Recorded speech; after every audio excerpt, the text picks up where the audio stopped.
নিজে না বানিয়ে দেখলে কখনো বিশ্বাসই হবে না এটা রাত্রের বেড়ে যাওয়া বাসি ভাত থেকে তৈরি করা একটা নাস্তার রেসিপি। রাতের বেড়ে যাওয়া ভাত এইভাবে ফেলে না দিয়ে এই মতো একটা মজাদার নাস্তা তৈরি করে নিতে পারবেন। এটা খেতেও খুব হেলদি আর টেস্টি হয়। আগের দিনের 1 বাটি মতো ভাত আমার বেড়ে গেছিলো। এটাই আমি মিক্সিতে নিয়ে নিচ্ছি আর সাথে দিয়ে দিচ্ছি 1/2 কাপ মতো আটা আর 1/2 কাপ মতো সুজি। 2 কাপ মতো জল দিয়ে আমি মিক্সিতে এটা একটা পেস্ট বানিয়ে নেব।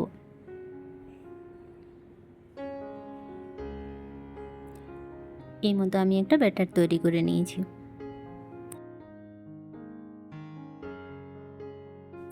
একটা মিক্সিং বলে আমি ব্যাটারটি ট্রান্সফার করে নিয়েছি। এরপর এর মধ্যে দিয়ে দেবো কিছু সবজি। আমি একটা টমেটো, একটা ক্যাপসিকাম আর একটা গাজর ছোট ছোট করে টুকরো করে কেটে রেখেছিলাম। এগুলোই আমি এই ব্যাটারটির মধ্যে দিয়ে দিচ্ছি।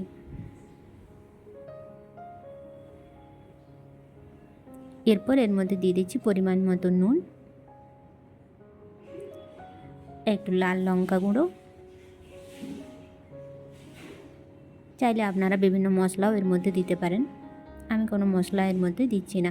সামান্য একটু হলুদ গুঁড়ো দিয়ে দিচ্ছি আর সব কিছুকে ভালোভাবে মিশিয়ে নেব।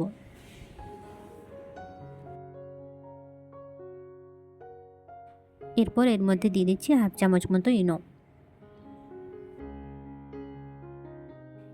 ইনো না দিলেও হয়, কিন্তু ইনোটা দিলে অনেক বেশি স্পঞ্জি আর নরম তৈরি হয়, তাই ইনোটা দিলে খেতে অনেকটা ভালো লাগে। এরপর একটা ফ্রাই প্যান বসিয়ে তাতে আমি 1 চামচ মতো তেল দিয়ে দিয়েছি। একটা হাতার সাহায্যে ব্যাটারটি এইভাবে দিয়ে প্যানকেকের মতো চারিদিকে ছড়িয়ে দিতে হবে। একটু শুকিয়ে গেলে খুন্তির সাহায্যে এইভাবে পাল্টে নিন। 2 দিকেই সোনালি করে ভালোভাবে ভেজে নিতে হবে।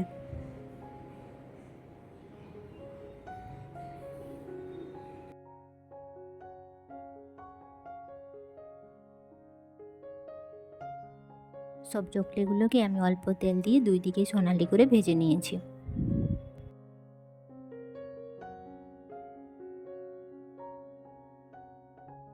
বাড়িতে কিছু না থাকলেও সামান্য বাসি ভাত আর কয়েকটা সবজি মিশিয়ে দিলেই 5 মিনিটের মধ্যে এই মতো একটা হেলদি নাস্তা আপনারা তৈরি করে নিতে পারবেন। এটা খেতেও খুব টেস্টি হয় আর শরীরের জন্য ভীষণ উপকারী।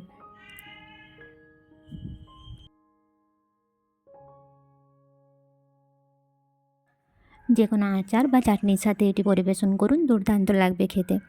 সকাল বিকালের নাস্তা বা বাচ্চাদের লাঞ্চ বক্সের জন্য এটা একটা পারফেক্ট রেসিপি। আমি সাথে একটু আমের আচার, একটু টমেটো কেচাপ, 2 টুকরো পেঁয়াজ, 1 টুকরো গাজর দিয়ে দিয়েছি। ইনোটা দেওয়ার জন্য এটা ভীষণ সফট আর জালিদার তৈরি হয়েছে, একেবারে প্যানকেকের মতো। আজকের রেসিপিটি আপনাদের কেমন লাগলো তা অবশ্যই জানাবেন। ভালো লাগলে একটি লাইক করে দেবেন। প্লিজ চ্যানেলটি সাবস্ক্রাইব করে আমার পাশে থাকুন।